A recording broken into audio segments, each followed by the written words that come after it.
بسم الله الرحمن الرحيم. اللهم اشرح بالصلاة عليه صدورنا ويسر بها أمورنا وفرج بها همومنا واكشف بها همومنا واغفر بها ذنوبنا واقض بها ديوننا وأصلح بها أحوالنا وبلغ بها آمالنا وتقبل بها توبتنا واغسل بها حوبتنا وانصر بها حجتنا وطهر بها ألسنتنا وآنس بها وحشتنا وارحم بها غربتنا واجعلها نورا بين أيدينا ومن خلفنا وعن أيماننا وعن شمائلنا ومن فوقنا ومن تحتنا وفي حياتنا وموتنا وفي قبورنا وحشرنا ونشرنا وذل يوم القيامة على رؤوسنا وثقل بها موازين حسناتنا وأدم بركاتها علينا حتى نلقى نبينا وسيدنا محمدا صلى الله عليه وعلى آله وسلم ونحن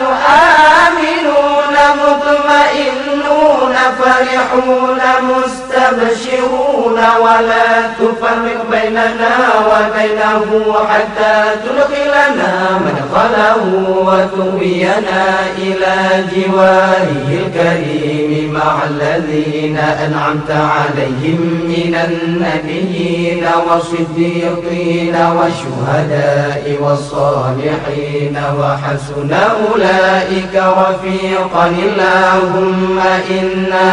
آمنا به صلى الله عليه وسلم ولم نره فمتعنا اللهم في الدارين برؤيته وثبت قلوبنا على محبته واستعملنا على سنته وتوفنا على ملته واحشرنا في زمرته الناجية وحزبه المفلحين وانفعنا بمن طوت عليه قلوبنا من محبته صلى الله عليه وسلم يوم لا جد ولا مال ولا بنين وأوردنا حوضه الأسفى واسقنا بكأسه الأوفى ويسر علينا زيارة حرمك وحرمه من قبل أن تميتنا وأدم علينا الإقامة بحرمك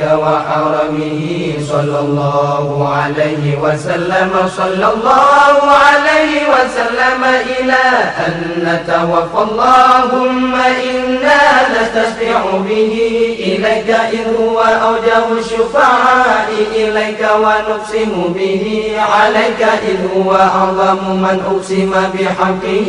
عليك ونتوسل به إليك إذ هو أقرب الوسائل إليك نشكو إليك يا رب قسوة قلوبنا وكسرة ذنوبنا وطول آمالنا وفساد أعمالنا وتكاسلنا عن الطاعات وهجومنا على المخالفات فنعم المشتكى إليه أنت يا رب بك نستنصر على أعدائنا وأنفسنا فانصرنا وعلى فضلك نتوكل في صلاحنا فلا تكلنا إلى غيرك يا ربنا وإلى جناب رسولك صلى الله عليه وسلم ننتسب فلا تعنا وببابك نقف فلا تخذنا وإياك نسأل فلا تخيرنا. اللهم أنت ضرعنا وآمن خوفنا وتقبل أعمالنا وأصلح أحوالنا واجعل بطاعتك اشتغالنا وإلى الخير مآلنا وحقق بزيادة آمالنا واختم بالسعادة آجالنا هذا ذلنا ظاهر بين يديك وحالنا لا يخفى عليك أمرتنا فتركنا ونهيتنا فاتقنا ولا يسعنا إلا عفوك فاعف عنا يا خير مأمول وأكرم مسؤول إنك غفور رؤوف رحيم يا أرحم الراحمين وصلى الله